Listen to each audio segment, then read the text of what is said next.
Hi, hi everybody. Welcome to the first episode of Gosha Unscript. No, Gosha Off Script. Yes. So this is a series of videos which are not going to come out very often. Sometimes when I feel I want to express something of myself that is more spontaneous, because I'm generally used to speaking more off script normally in my other channel. And here for Space Academy, I have everything designed because it has to be perfect, it has to be perfectly worded. So I write all these texts for Space Academy main episodes before. But what's lacking for me sometimes is that spontaneity of my expression, where I don't necessarily know what my next sentence will be. I will have some idea, but not always. So this is how this idea came. So first episode, let's go, and this is about how I felt. How I felt when I first found out we were not alone in the universe. And well, in my case, actually, it's not like in some of your cases, some of the cases of the community workshop friends, where they said, oh, they always knew, this is like from the childhood, they knew this. So this was not a surprise. For me, it wasn't like that. I was actually born and raised in a Catholic family, in a Catholic upbringing. And even to my early 20s, I was still looking around different Christian philosophies, and I was even studying with Jehovah Witnesses. I was studying with Mormons a little bit. I was like really open at what I thought was being open, but still within the Christian ideas. And then slowly I started to move out and look for other cosmologies out there. So when I first found out, I was actually in Australia. I was studying their comparative religion. It was between 2003 and 2005, and it happened in 2003, when a man who was very passionate about extraterrestrial life came into my life. He became my friend, and we became best friends in that time. I remember good times, and it was it was then that I found out that we were not alone in the universe, because he was sharing this with absolutely everyone, like everyone, the waiters in restaurants, people on the street, super, super, super enthusiastic guy about this. So he first informed me of a certain book that he was recommending people to read on this subject. And well, when he told me this, um, right away I felt open to it. I didn't feel any rejection. I didn't feel any shock. It was like, oh, okay, well, that's another cosmology, another interesting point of view to consider in my ongoing spiritual search. Because I was studying comparative religion, I was also already open to different views and different philosophies. So it was just like another viewpoint of view to see and to consider. So I was not shocked. I was not surprised. It was like, okay, yeah, okay, that's absolutely possible. In my subconscious mind, I think I just knew that that's what it was, that's true. I knew right away. I didn't have to be convinced. I didn't have to be given any proof of this. It just was very logical. It made sense. There was no rejection in me to this idea whatsoever, even though before I wasn't considering it consciously. But I will tell you the feeling that I had just few years before that. And I actually wrote that in my diary. I had a diary, and in one of the entries, I described there how I felt quite strange here in this society, how I do not necessarily feel that I belong here. And I drew a picture. I knew nothing about the extraterrestrial life. I drew a picture of another layer around planet Earth. And in that layer, because I was trying to describe the feeling, and in that layer, I drew beings. Like they were just different beings. They're living there. And they lived in that layer outside of Earth. That's how I was describing the feeling that I had. And those beings were like calling me and telling me, this is who you belong with. You belong with us. You belong with us. So I was like being called by some kind of circle of a layer where there was life and there were beings and they were like telling me I belong with them. And that made sense to me, even though it didn't make sense consciously, because I had no context to put it into. I had no idea about the extraterrestrial life, but it made sense to me that in a way that, it explained my feelings of not fitting in. Like there was something else, somewhere else where I belong more, but I had no idea what it was. And this is actually where the subject of starseeds comes in. And I will mention this. Well, not only mention, but I will go into this in future classes where I will explain the concept of starseeds, who the starseeds are. Because it does explain all the feelings that you might be having, like you don't belong here really, because you don't. You consciously or unconsciously carry memories and feelings from other places. So when he told me about the extraterrestrial life, I was like, okay, so maybe that's the layer of those beings that I felt before. That's what it's about. So after that, I started to look into this whole topic more. I got really passionate about the extraterrestrial life, but not only, I was also studying metaphysical stuff and spiritual stuff, but it's all connected. For me, it was all very much connected.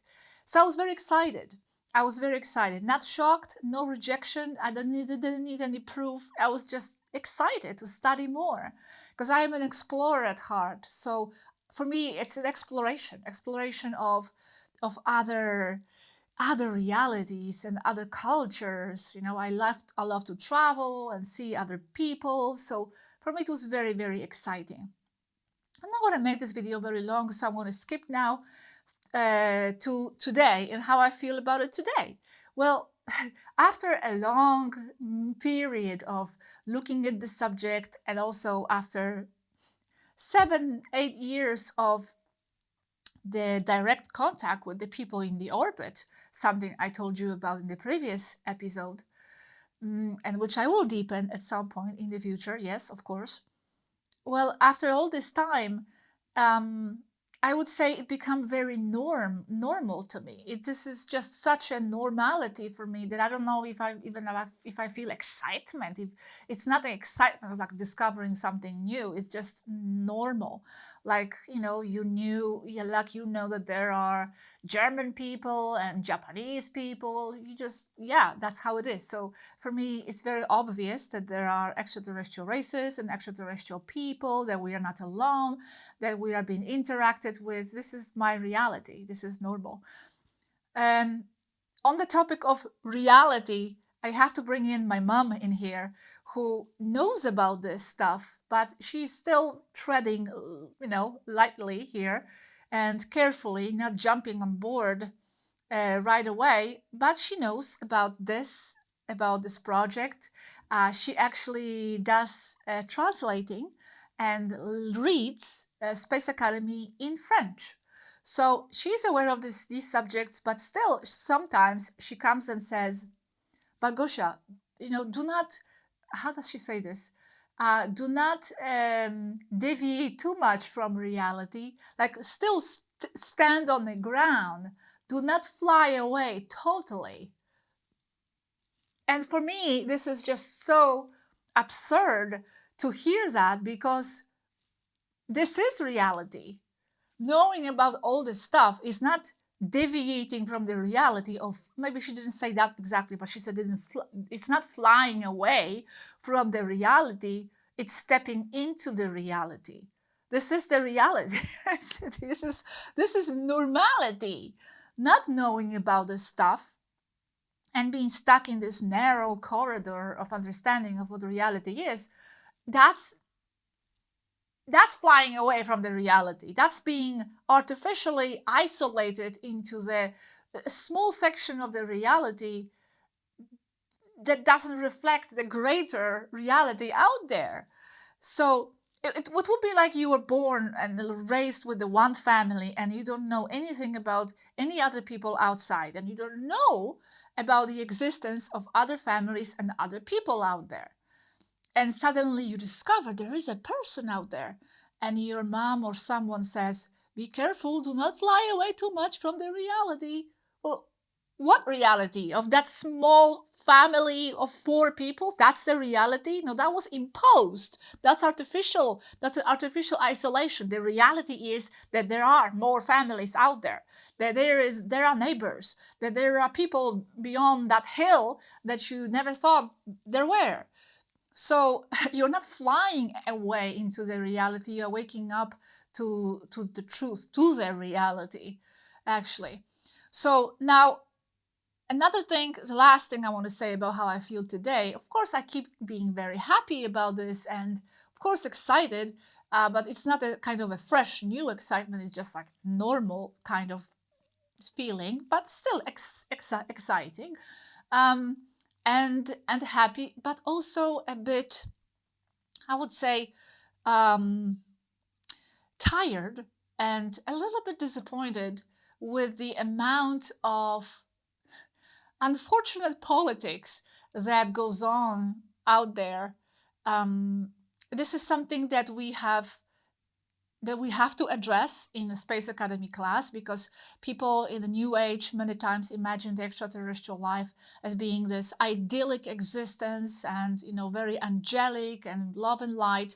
And it can be like that, mostly on their planets, far away somewhere.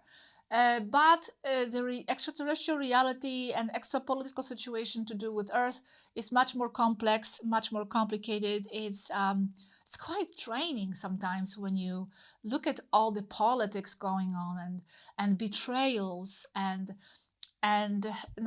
complexities of it all. And it has to do with what's going on Earth, with the controllers of the Earth. It's actually not just I wouldn't say it's not the extraterrestrial realities.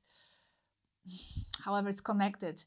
Extraterrestrial reality's fault for being that way. It's more to do with how the dynamic is happening on Earth, and how the Earth controllers, even though they do extend beyond Earth, how the Earth controllers are operating the situations here, and how it all overlaps with the extraterrestrial politics.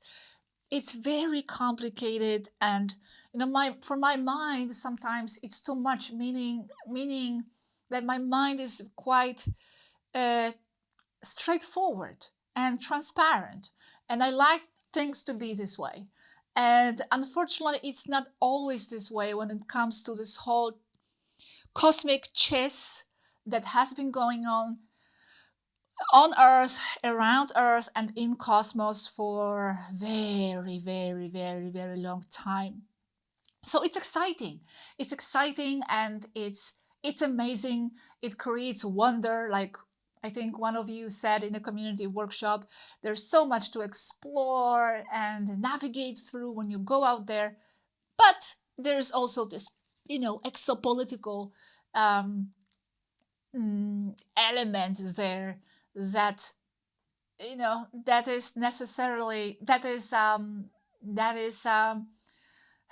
happening, and it does affect Earth, and we will go through it too in the Space Academy classes. But anyway, yes, general feeling, excitement, happiness that it's this way, because you don't have to deal with this political situation around Earth. Even if you're an extraterrestrial person, or if you go out there, you don't have to deal with that. You can create your life in much different way and peaceful way, and you can go on space explorations and have all kinds of adventures, or just peaceful life, peaceful life. So it doesn't have to be so messy and tiring. This just refers to Earth. Anyway, I'm starting to ramble. This is what happens actually. This is also one of the reasons why I'm scripting my Space Academy classes, because sometimes if I don't, then I have the tendency to go describing things and be quite expressive in my speeches. So turn off the camera already. I know there's no one there. I'm joking. I am alone, but yeah, let's turn off the camera, because otherwise it will not end. So that's how it was for me. Let's meet in the next class very soon. Oh, by the way, I'm going to be on a trip right now, so there isn't going to be any Space Academy episode very, very soon. But as soon as I'm back, I will get back to it. Bye bye, and thank you for listening.